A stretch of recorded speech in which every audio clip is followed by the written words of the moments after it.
کہ یہ جو اسلام کا تیسرا عروج ہے جس کی طرف پیش قدمی شروع ہو گئی ہے، یہ ہو سکتا ہے کہ اللہ تعالیٰ بالکل کسی نئی قوم کو اسلام کی توفیق عطا فرمائے اور اسی کی وہ نیسنٹ پوٹینشل جو ہے اس کے اندر موجود ہو، اور اس کے ذریعے سے یہ غلبہ اسلام کی منزل جو ہے وہاں تک ہم پہنچے۔ لیکن اگر جو ایگزسٹنگ نیشنز ہیں، مسلم نیشنز جو اس وقت کی ہیں موجود الوقت، ان میں سے بظاہر یہ معلوم ہوتا ہے کہ جو بھی فطرت کے اشارات ہیں، اور تقریباً 400 سال کی تاریخ جو ہماری ہے، الف ثانی، دوسرا 1000 سال، اس میں اشارات ہیں کہ شاید اس خطے سے اللہ تعالیٰ کو کوئی خاص کام لینا مقصود ہے۔ حضرت مجدد الف ثانی، پھر شاہ ولی اللہ دہلوی، پھر تحریک شہیدین،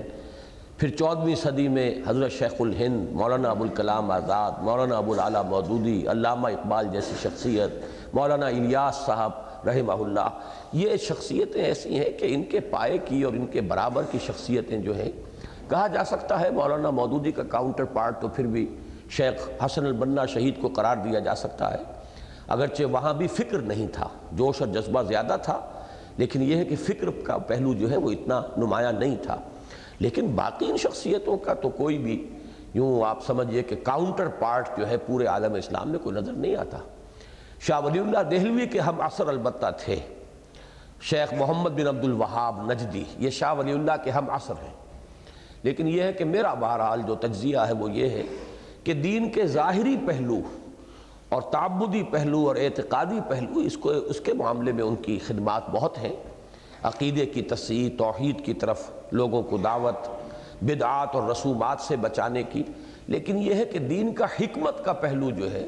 اس سے انہیں کوئی مناسبت ہی نہیں تھی۔ اللہ تعالیٰ نے مزاج بنائے ہیں، ان کی کوئی مناسبت حکمت اور فلسفے سے نہیں تھی۔ اس اعتبار سے شاہ ولی اللہ دہلوی کا وہ کسی درجے میں بھی کاؤنٹر پارٹ نہیں بنتا۔ وہ مقام جو شاہ ولی اللہ دہلوی کا ہے وہ شیخ محمد ابن عبد الوہاب رحمہ اللہ کا نہیں ہے۔ تو اس لیے میں نے عرض کیا کہ پہلا جو گوشہ تھا قومی تحریکوں کا، تحریک آزادی، اس میں بھی یہ پاکستان کی تحریک ممیز ہے پوری دنیا میں کہ یہاں اسلام کا نعرہ لگا، اسلام کو انووک کیا گیا، گویا کہ پاکستان ابن اسلام ہے، یہ اسلام کے کوکھ سے برآمد ہوا ہے، یہ دنیا میں کسی دوسرے ملک کا معاملہ نہیں ہے۔ یہی معاملہ یہاں کہہ رہا ہوں کہ واقعہ یہ ہے کہ اس پہلو سے بھی بر صغیر ہند و پاک کو پورے عالم اسلام میں ایک امتیازی مقام حاصل ہے۔ یہ آپ کو معلوم ہوگا کہ میں بر صغیر کی اب اصلاح کر چکا ہوں، بر عظیم۔ یہ ہمارے لاہور ہی کے پروفیسر اسلم صاحب ہیں، مولانا سعید احمد اکبر آبادی کے داماد، انہوں نے یہ بات کہی ہے اور مجھے صحیح معلوم ہوئی